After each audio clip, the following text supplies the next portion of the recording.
Hey guys, this video I'm going to talk about misunderstanding parents, and when I say misunderstanding parents, I mean like parents that care too much or that care too little, that don't care at all. I've dealt with both, so I know what it's like, and it kind of sucks, to be honest, to have either. In my previous video, bullying, I said that I was going to show you guys my awesome new amazing fish tank, which is right over there, and fish tank, because my old fish committed suicide. Yeah, that's not cool. Yeah, okay. So yeah, my old fish committed suicide, and it kind of upset me, so I'm going to show you guys my new fish tank. So I got a new fish tank, so yeah, I wouldn't feel bad about it. It does make bubbles. Hang on. Okay. The bubbler is working. I had to get some air in it. And there it is. My beautiful fish tank. Blue. Red. Blue. Wait, that's white. Green. Blue. Red. White. Green. Okay.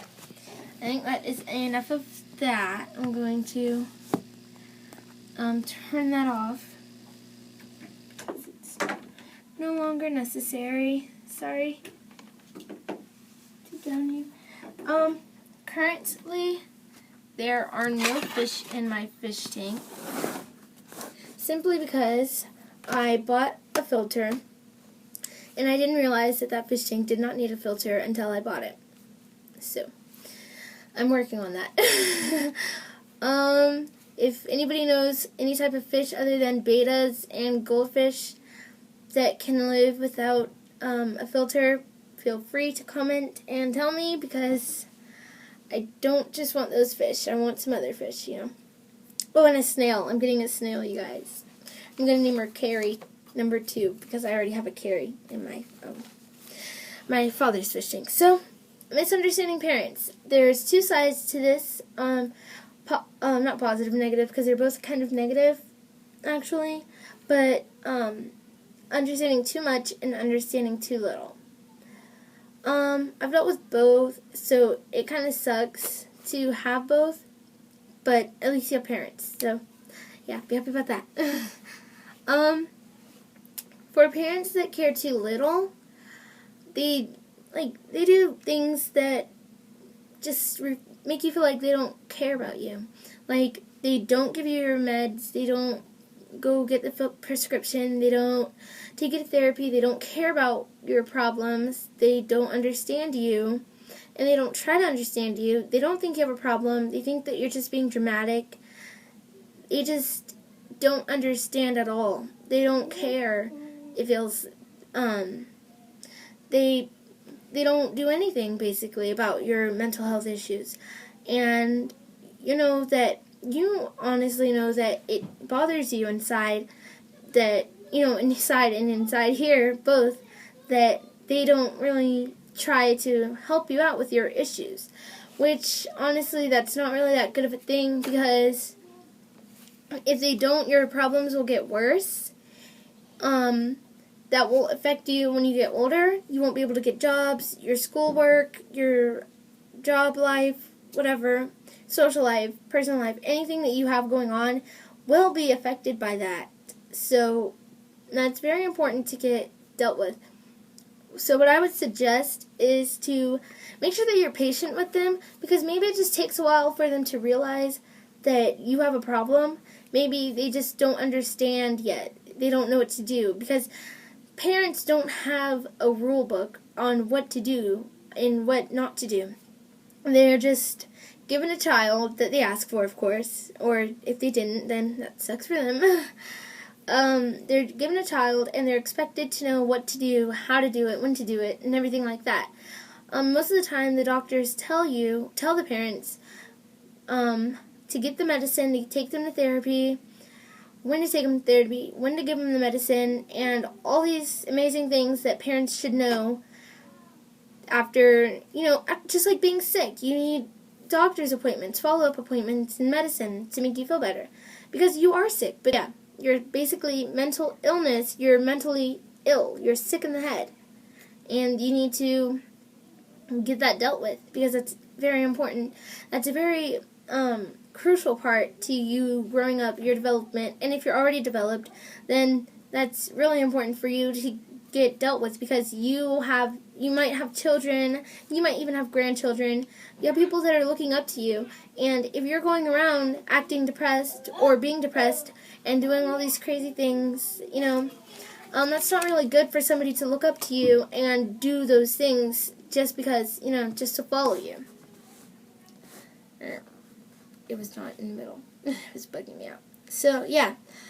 Explain it to them, like, tell them that you're having a problem. Explain it to them, like, give them scenarios to deal with. Like, tell them, hey, imagine waking up every day being tired and not wanting to do anything, not wanting to wake up, not wanting to get up, not wanting to do anything, just wanting to go back to sleep. And it just sucks, because you're tired all the time, nobody understands you, you don't have any friends to talk to, and your parents don't understand you. How would you feel? Wouldn't you feel suicidal as well? I mean, nobody gets you, and you're just there by yourself alone. Explain that to them. Look it up, whatever you have been diagnosed with. Look it up and show it to them, because that will be a lot of help, because then they will understand, oh, you feel like this when I do this, or you feel like this regardless, So they understand that. And on the other hand, too much, if they care too much, they might talk about it too often. They don't let you do anything. Like, they say, oh, you have this, you can't do this. It might trigger you. They don't give you any privacy. They're always checking up on you, making sure you're not hurting yourself or hurting others in some cases. They make excuses for you. Like at school, if you made a C or a D or an F or whatever, if you made a bad grade, they might say, oh, it's okay, you have depression. Or, oh, it's okay, you have anxiety. Or, oh, it's okay, you're schizophrenic. Like, no, don't make excuses for me. I want to make excuses for myself, and I want to be held up to my accountability. Just because I'm mentally ill doesn't mean that I'm going to have to sink down to a lower level. I'm perfectly capable of handling whatever I can do. Yeah, and they shield you from things. Like, they keep things in secret because they think that you can't understand things. And in reality, you can understand as much as you want to understand.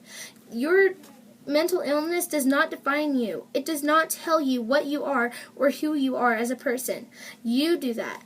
You don't let somebody tell you, oh, you have depression, and that just means you're depressed. If you didn't feel like it before, or if you just were happy some days and not happy others, then you can continue to be that way. You don't have to just linger around in bed all the time because your parent and a doctor told you that you're depressed. Continue to be the way you are. Maybe you are depressed, but it's just deep down inside, So if you are like that, honestly, I would say also to be patient with them. Maybe it will wear down a little bit. Remind them of how old you are. And prove to them that you're okay, that you can deal with this, that you are stronger than whatever they gave you, whatever they diagnosed you with. I mean, like, you can do this. Or my mom, for instance, she takes away my pills because she's afraid that I'm going to overdose. Honestly, I haven't overdosed for a month now, so I'm pretty proud of myself about that, yeah. But yeah, I haven't overdosed for a month now, and it's going on a half in a couple of weeks. So, yeah, my mom takes away my pills, and it bothers me, and I'm like, Mom, I'm old enough to take care of myself. I know what I'm doing. I'm not going to do it again. Yeah, so treat them how they treat you as well. Like, if they are shielding you from things, you try to shield them from things. Not mental health related, because that can get you hurt and get you sick or whatever. But shield them from other things. Like, treat them how they treat you. So they understand it's not fair that just because this means this. If you take the medicine and you go to therapy, hopefully things should get better. That's what those things are for, to get better, to make you feel better, not to stay the same way, so that they are able to trust you and you're able to do the things that you could do before. Also, my little quote for this one is, understanding would make life boring. It honestly would. So, allow everyone and yourself to question everything. Not in a bad way. That's a positive outlook on things. So yeah, like I said, misunderstanding parents, try to understand them, be patient, and treat them, explain it to them, treat them how they treat you, and yeah, so I hope you enjoyed this video. Like, comment, subscribe, and remember that quote, because hopefully it will save your life one day.